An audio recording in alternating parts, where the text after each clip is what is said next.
Hey, muy buenas noches, everyone. I hope everybody's doing well, blessed, and enjoying family. As always, muchas gracias to all for everyone's words, wishes, prayers, and the love you guys share and extend my way. Gracias. Also, if you can, please try to stay to the end of this recording. I want to leave you with a question for everyone. And do please like, share, and subscribe. Now, to get into the story in hand,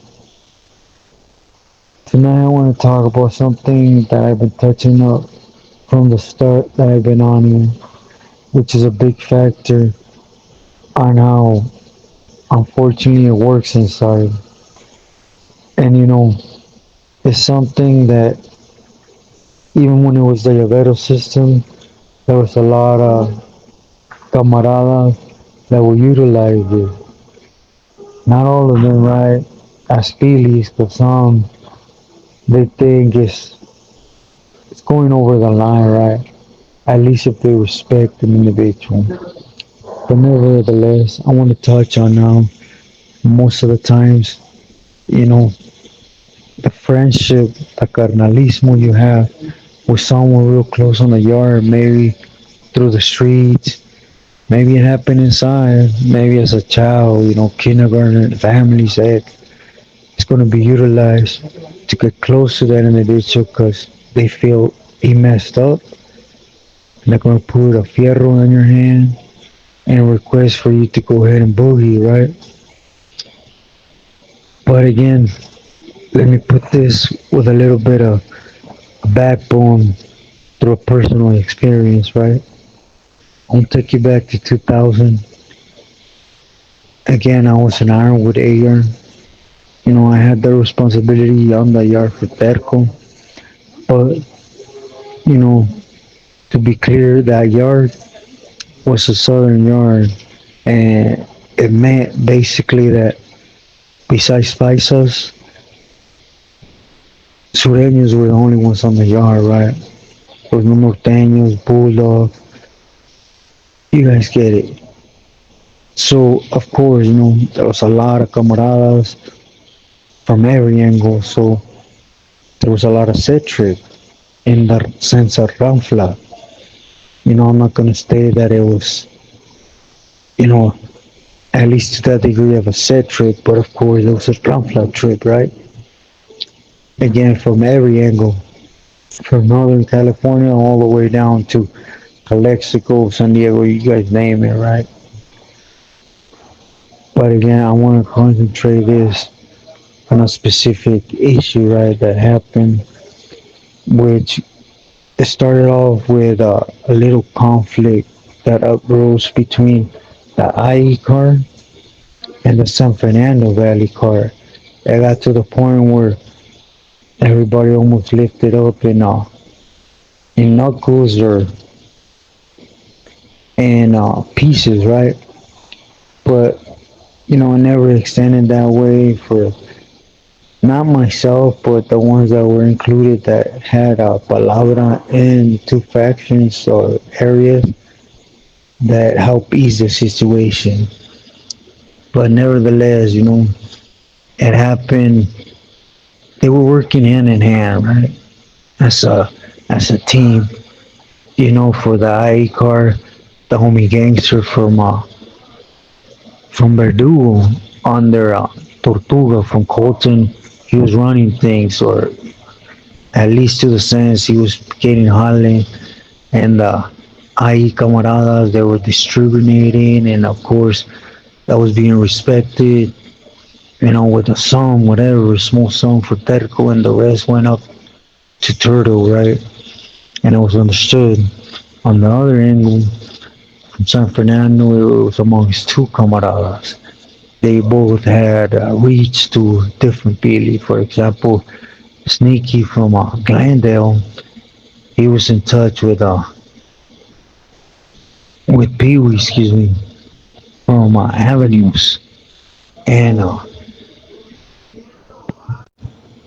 the homie Raton, he was in touch with Wino. That was a time where the Grajeda brothers, they were really out there, had a lot of gente, even though they were when it came to treating his people, you know, I'll be sincere when it came to state, the Grajedas, Trump, mainly what Peewee had going on, but it was being respected because of, Psycho being his family member. But nevertheless, let me not lose track. It uprose because visiting, again, you have to take the measures, right? That there's always going to be losses. You can't just always be, Disneyland, all goody goody, making feria. It's going to always something. It's going to uprose, excuse me, and cause some type of step back. In this case, it's whoever the San Fernando ground flood had, they were the ones that had that individual that, you know, brought it in. It was the individual's family member, whatever, that tapped in with either whatever, Turtle or San Fernando, Pili sand and brought it in. But in this case, it was, you could say a loss, right? But at least in the sense of, you know, sneaky sign, it was what got there. But it was short. So when it was time, when they got back to the yard and it was time to, cut it in three before even opening anything, of course, I respect, era esto lo que llegó. This is what I got. Look at it. I will split it. And it was short from the start. And it was nothing big in the scheme of things. If they would have been smart, you know, they were losing a lot more than what to them had been lost, right? So basically, what was the directive that was given by Pee-wee mainly, right, to Sneaks was go ahead and out of respect for Tortuga, you know, give him his third and let him go on his way to not cause no conflict, you know. But when it came to wino, it wasn't gonna go down like that. The laws was gonna be divided amongst all, and it wasn't his problem per se, right? But again, it was their people that brought it in. It should have been addressed on the streets, right? But it wasn't. So it became an issue to the point where, it was them times where the answer, the reply took a while, especially if you weren't crusted enough at least to have a direct cuerno, right? To either a family or madrina or, a señora to get things cleared up faster in that aspect, right? It took a while. So in between this answer, you guys know it's a yard where the conflict happens, but it's like not as often as you see other yards, right? It's just among camaradas, so everybody's same age, right? So the E card felt they weren't in the wrong. They felt SB they were sitting on their stuff again, which was nothing, and I got pulled into it. My response was, you know what, amongst all, sit down as camaradas and just chuck up the loss. If, if you play your cards right, what came in, it could be played you know, into them cards, and it could be replaced if you know what you're doing, right? But of course, overall, the E card and Raton from Ben Ice, he wasn't having it. You know, his directive was from Wino to not allow it. In other words, not get punked by turtles off. workers. Because again, he always had to prove that point. He was el más chingón with any one of their carnales, all their grajeras, right? So, within time, amongst conversation, one day at night yard, yeah, a camarada from San Fernando and a camarada from ahí, I'm not gonna be put their names out there, but I'll just say it's a camarada from Riverside and a camarada from Blythe, right? They went tipped up. They handled their business. They felt it escalated to a point where got, they went heads up on the yard and they got coscorrones in the hole, right? Because you can't do it. Can't fight amongst camaradas, especially not making something personally and picking up your own piece and boogieing right? You're gonna do something because a camarada gonna make it personal. One of you is gonna be in the no good list, whoever loses, but you're gonna buck up, lace up right.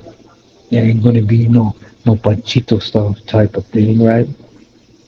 Anyways, that brought more headaches, more problems to the point where basically, you know, Terco got upset and said if there was any more conflict and delays on this, he's gonna green light everyone. And a favor was becoming a headache. I guess he got out his carnal turtle and he reached out to the camaradas from ahí and just told him to collect whatever came in and just back off and allow, when it came to peewee and wino, deal with these people. So you guys know I wasn't happy with it, but it was enforced. With I'm not gonna say the threat, the advice that if there was any more conflict brought by any faction or any Ramfla, area Ramfla, there were there was not gonna be no chequeada, right?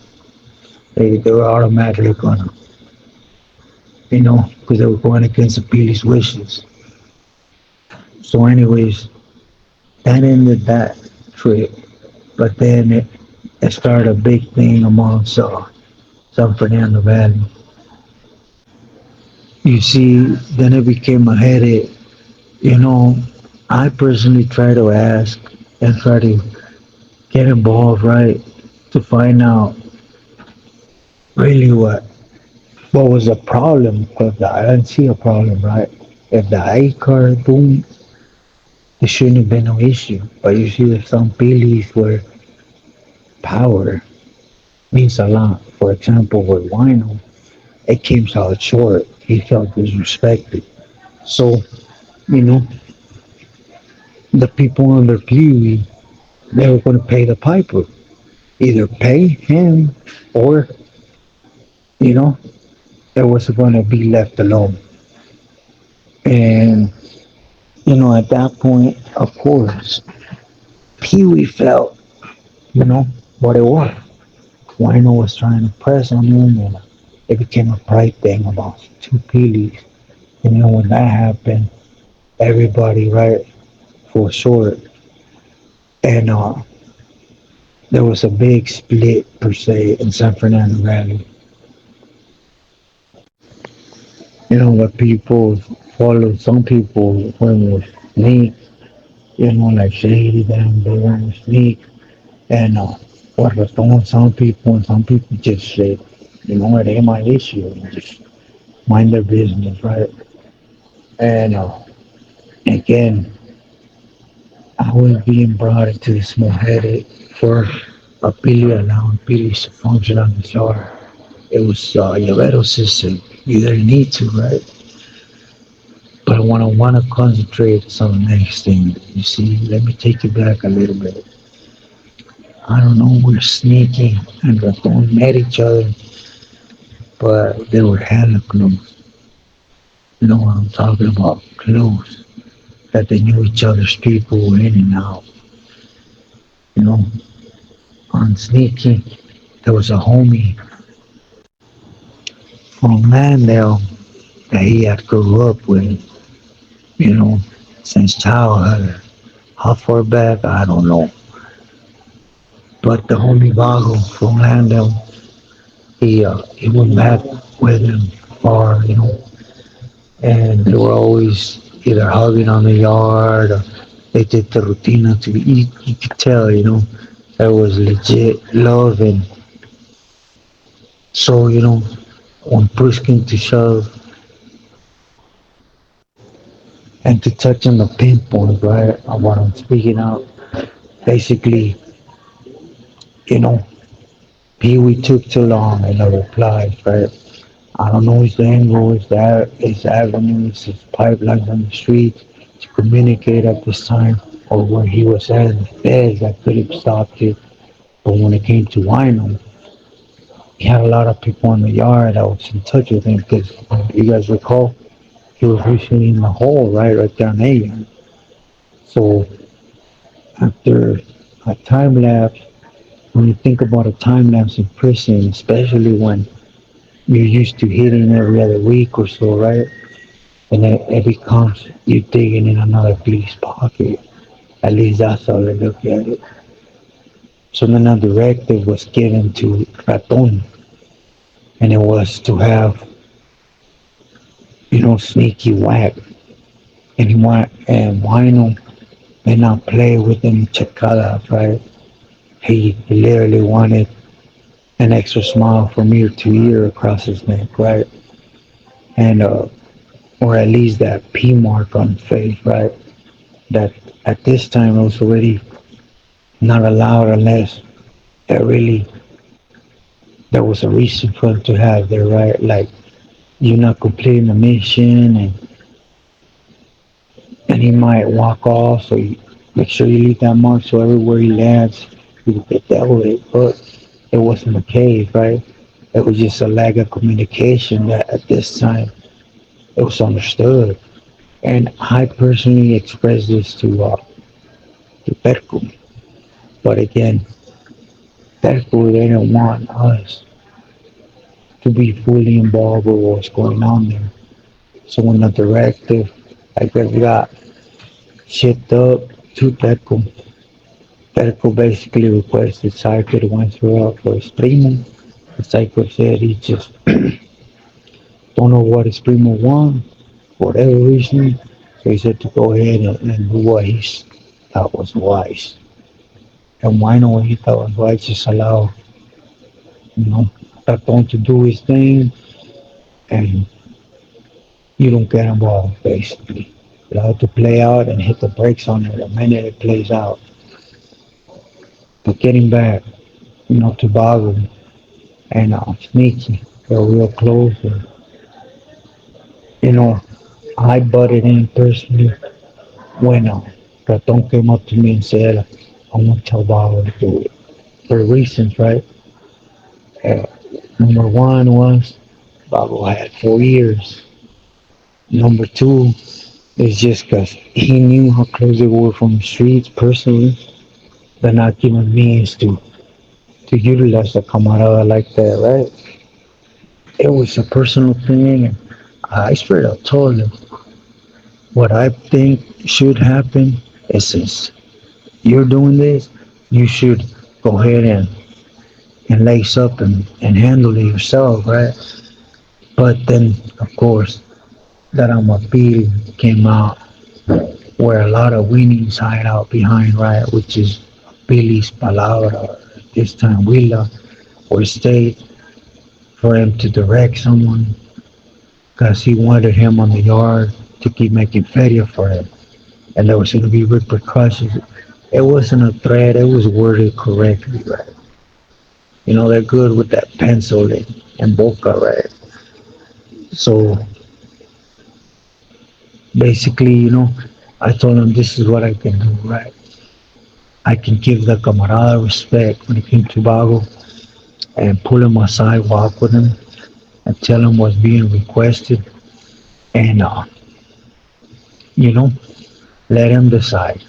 If he says no, then you're gonna have to look for someone else, cause I ain't gonna force camarada with a date or even disrespect the camarada that's that close to someone to do that, right? It's just me personally.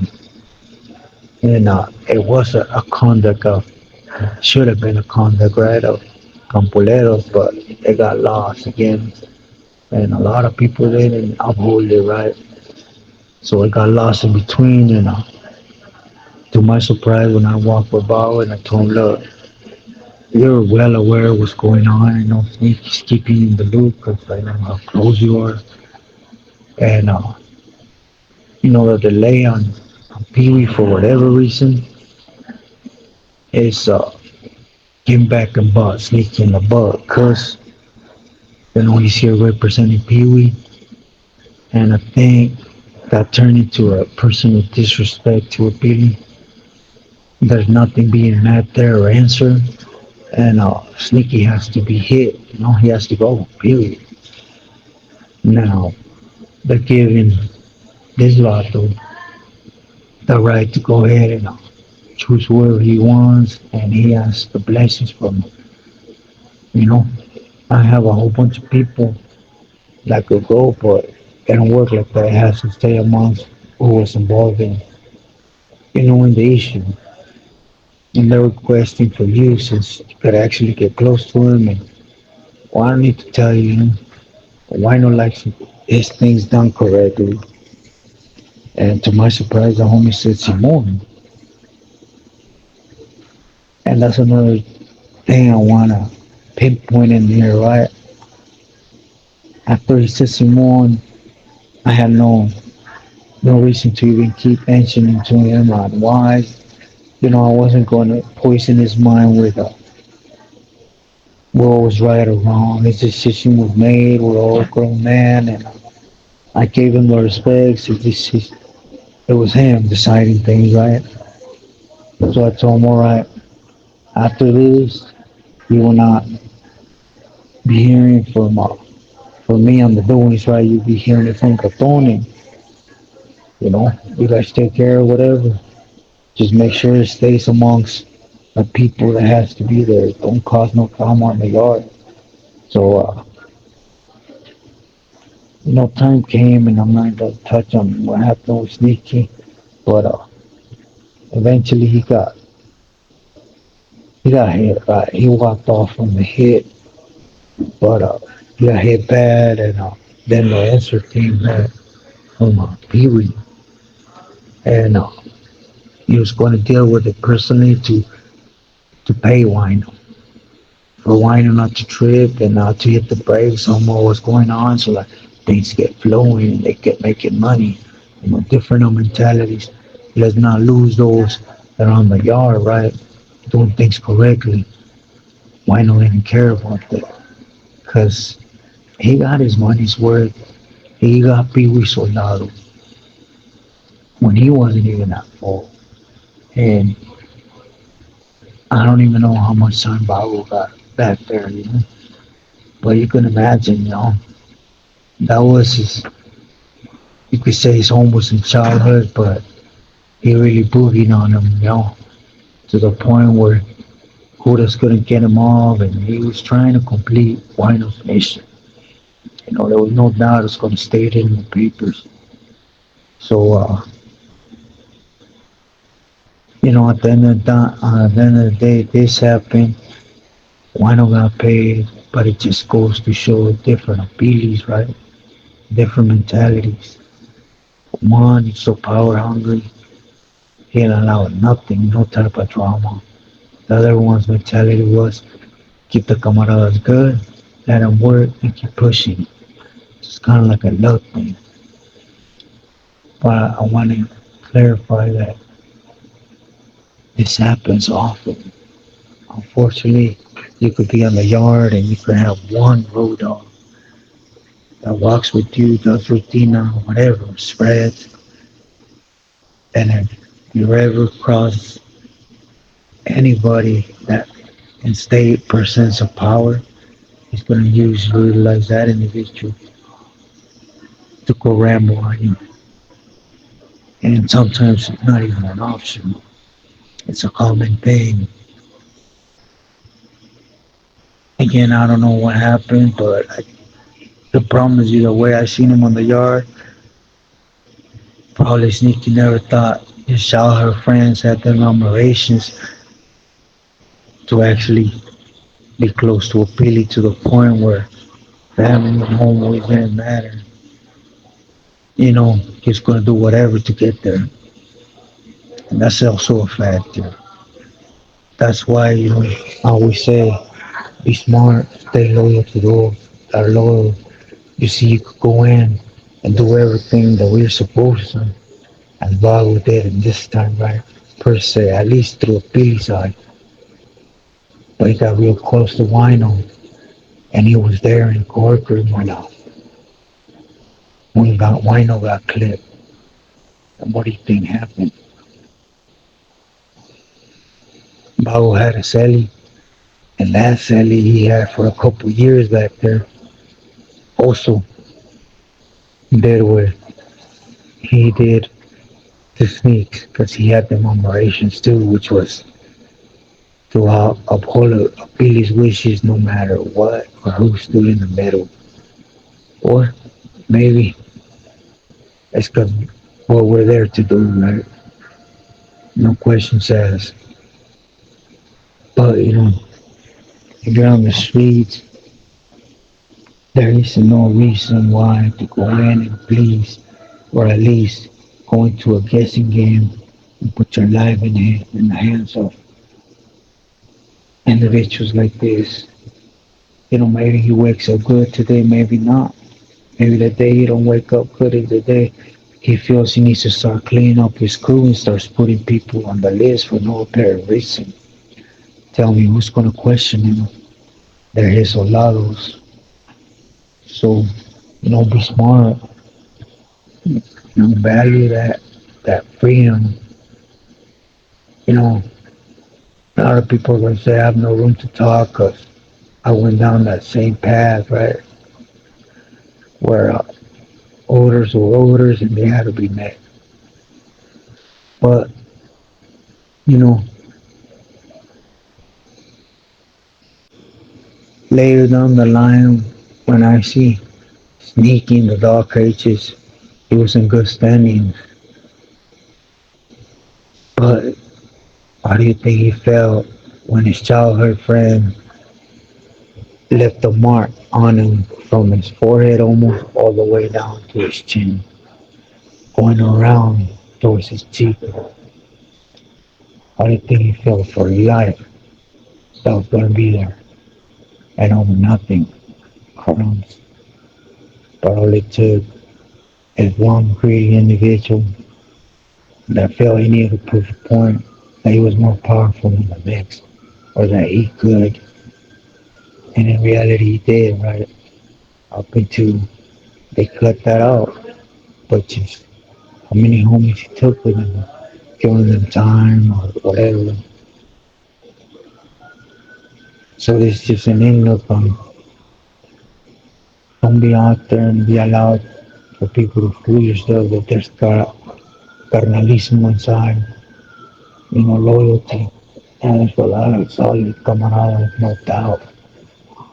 Most of them overall right. I mean, taking themselves on the lenient, on the worst end, but all of them solid camaradas will definitely step to the plate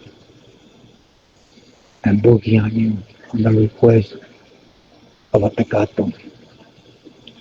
Tell me, are you willing to put your life in a tecato's hand? Let me rephrase this. Would you go right now to Skid Row and tell a tecato out there, hey, I'll make you money, whatever issue you come up, handle it, minimizing my life and my family's. No questions asked. I'll give you all the power in the world to run my life to the moment I get up, what I do during the day, and how I go to sleep at night, how my family's gonna have. That's why stay true to yourself and let